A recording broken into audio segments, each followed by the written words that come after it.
guys, Professor Bell, Comic Book University, and Fantomah, issue number 2. Now, good and bad.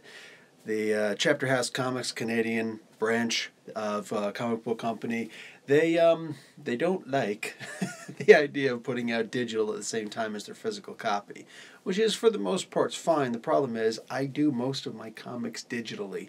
I know my local comic book store is going to give me a punch in the teeth, but I do still get a whole bunch of other stuff physically. The thing is, I don't think to check my pull box when I don't have anything in my pull box or anything like that. So since I completely didn't realize that Fantomah had come out this week, it's like a bi-yearly comic book, right? It's been about 2 months since issue number 1. I go back at home and I realize, hey, so I go to the store, boom, got my copy. Yeah, otherwise I'm waiting until next week to just buy it digitally. I don't like to wait. That's just me. Anyway, since there isn't really anything online except for the cover, I think that the best I can really do is just flip through this. I can't just do a general flip through. I've got to kind of, randomly flip around. Apparently that's the rules. So anyway, Pez is trying to deal with all the nonsense of what had happened in the previous issue. And by all means, please go check the previous issue, Fantomah, issue number 1, Comic Book University. And you should probably have the comic book in your possession. I'm just saying, guys, seriously. Like Fletcher Hank's, man. Go check out Fletcher Hank's profile. Spotlight on creators. That's one of the things they do. Anyway, so right now, this is really cool. On the first page, they're showing that Pez, at this point, since she is Fantomah at this point, she can actually hear whenever people are praying to the Virgin Mary. If that is not one of the coolest concepts ever, I don't know what is. All right? Anybody who sat there and who liked, what was that Jim Carrey movie with Morgan Freeman was playing God? Anyway, whatever that was. Oh God, God Almighty, something like that. Oh God was with George Burns. That was good. All right, this is really cool. I'm digging this. I'm digging on this, especially with the Latina references in the background. It's great. Now the art, you can see a lot of these. Like, look at that. That is great. She's not turning into Fantomah here, but almost. And she got the tears coming out of the dead set eyes, and they talk about the tears of La Fantomah. Apparently, they're making it into the idea that Fantomah is actually a legend amongst this community. Oh, this is just awesome. This is awesome. Now, her father comes home, finally, at one point. They were looking for it, didn't know what was going on. Everybody was blaming Paz for what was going on, as opposed to blaming Dad. And she's sitting here saying, no, it's Dad. Like, he's the reason for all this. Turns out he kind of is. He is one of the people who's in charge of the DEA. He's not like the ultimate dude, but he's one of the dudes. And he's crooked. He's crooked. In some way, shape, or form, he's crooked. And maybe he's not. Maybe he's genuinely not. But the idea is that he knows and he's getting paid by this major drug lord is to turn away. You know what I'm saying? Turn your eye away. Look someplace else. Don't look at this. All right? But apparently some people have been sniffing around.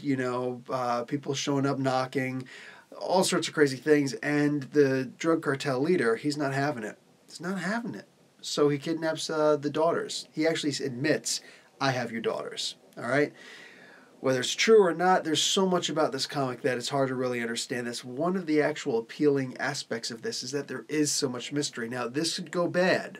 They could turn around and make this too much mystery, where we literally say, don't know what's going on, flop, That could easily happen here. But the idea is that Dad finally shows up. She can't take it anymore. She's not getting any sleep because she's got all these prayers coming into her.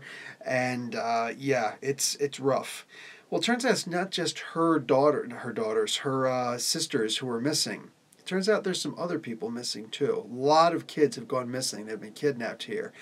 And she actually finds 2 of the kids by turning into Fantomah. These 2 gang members from Tresoro. So these kids, they're discovered, and she kills these 2 dudes, and man.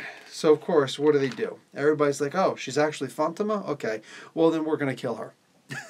Either she's really a ghost and we call a priest, or she's faking it and we gut her alive and make her eat her intestines. That's sick, man. Like, that's really graphic. So she is able to get maybe a little bit of sleep by the end of this, but I don't know. It's hard to say. Fantomah essentially has unlimited power. She can do whatever that. She's got the power of plot. Whatever she wants to do, that's what she does.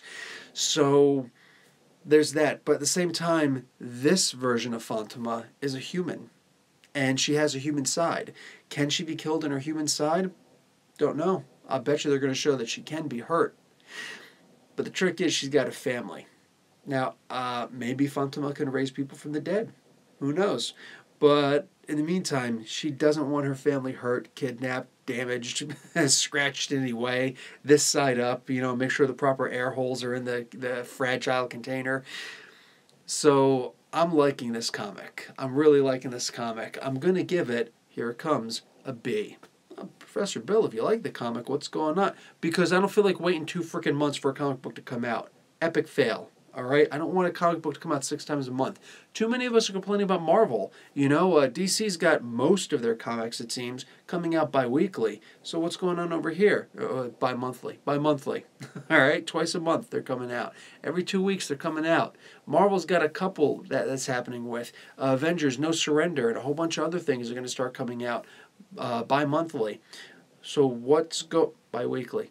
Oh, for crying out loud, you know what I mean. Every 2 weeks, all right? It's late. It's late.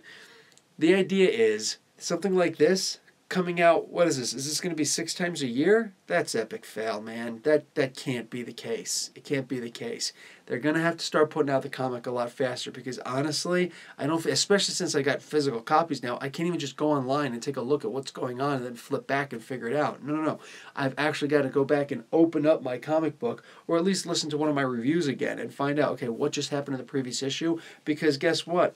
They don't really have anything on the front page saying this is what just happened. They've simply got a quick recap of who the character is here. This little tiny print. You see that? Yeah, I would like at least a half-page spread, if not a full-page spread, at least a half-page spread that says, okay, this is what just happened recently, and here's the Legend of Fantomah, all that good stuff. That's what I want. So I've got a lot to complain about with this, but it's still a good comic. Just some changes need to be made. One of them is that it should be pretty easy, that splash page. The other one, put the comic book out a little bit faster, guys. Come on. We're going to forget everything. All right, guys. Professor Bill, Comic Book University. Class dismissed.